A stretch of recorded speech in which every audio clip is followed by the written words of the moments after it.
children, I am Shubhajit and today with me is Himalata and welcome back. In our previous sessions, you have learnt about momentum,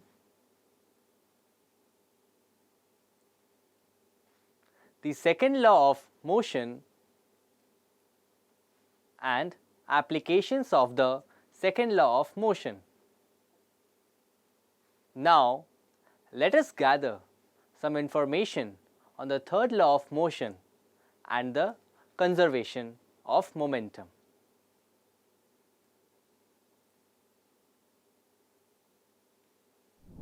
Learning outcomes. At the end of this session, you will be able to understand about third law of motion, conservation of momentum,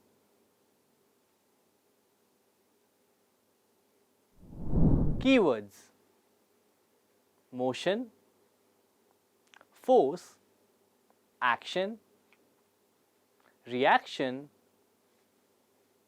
momentum. Before starting the session, let us look at the concept map of this session. The first two laws of motion tell us how an applied force changes the motion and provide us with a method of determining the force. The third law of motion states that when one object exerts a force on another object, the second object instantaneously exerts a force back on the first. These two forces are always equal in magnitude but opposite in direction. The two opposing forces are known as action and reaction pairs. These forces act on different objects and never on the same object. Suppose you are standing at a rest and intend to start walking on a road. You apply force with your feet and push the road below backward.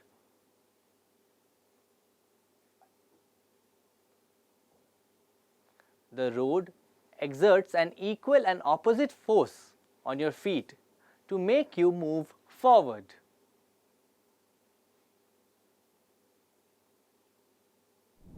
It is important to note that even though the action and reaction forces are always equal in magnitude, these forces may not produce acceleration of equal magnitudes. This is because each force acts on a different object with a different mass. When a gun is fired, it exerts a forward force on the bullet. The bullet exerts an equal and opposite force on the gun. This results in the recoil of the gun. Since the gun has a much greater mass than the bullet, the acceleration of the gun is much less than the bullet's acceleration.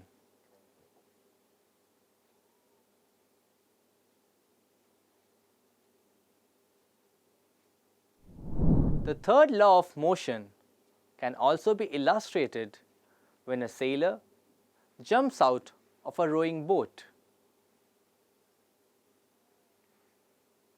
As the sailor jumps forward, the force on the boat moves it backward.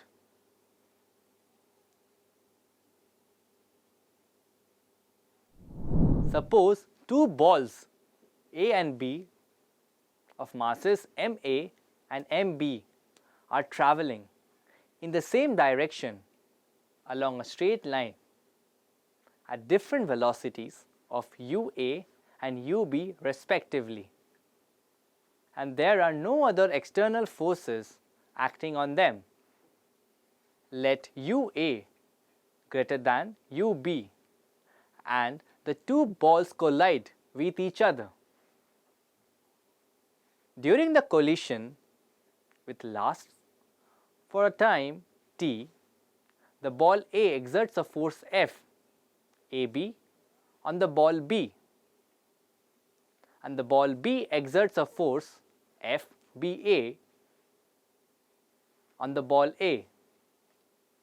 Suppose VA and VB are the velocities of the two balls A and B after the collision respectively.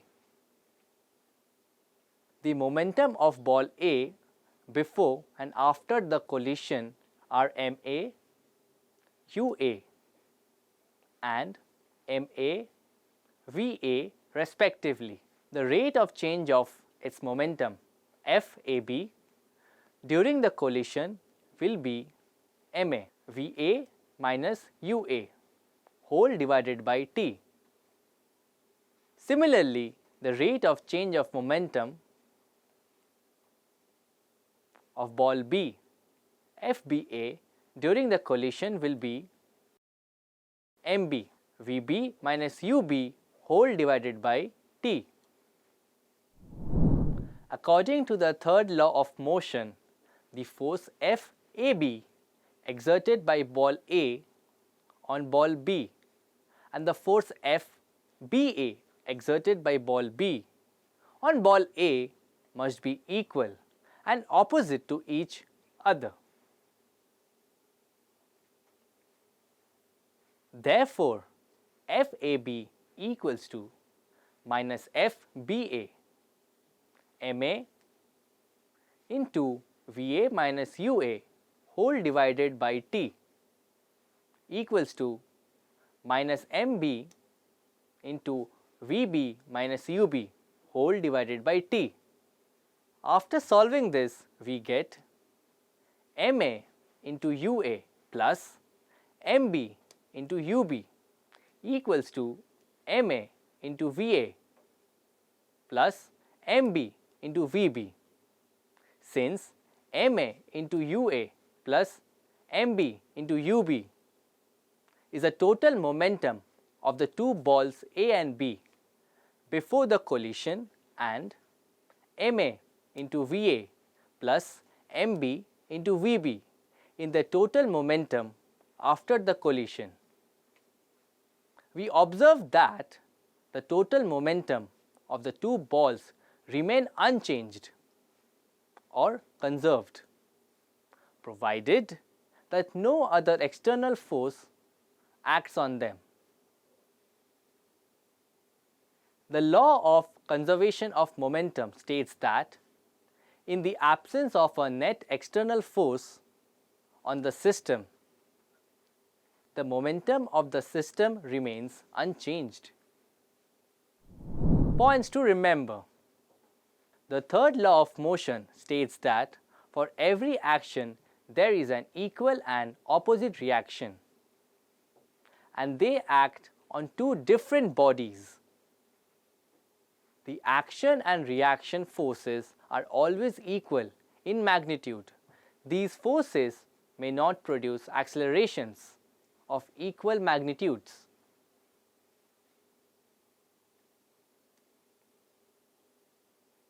In an isolated system, that means where there is no net external force, the total momentum is conserved.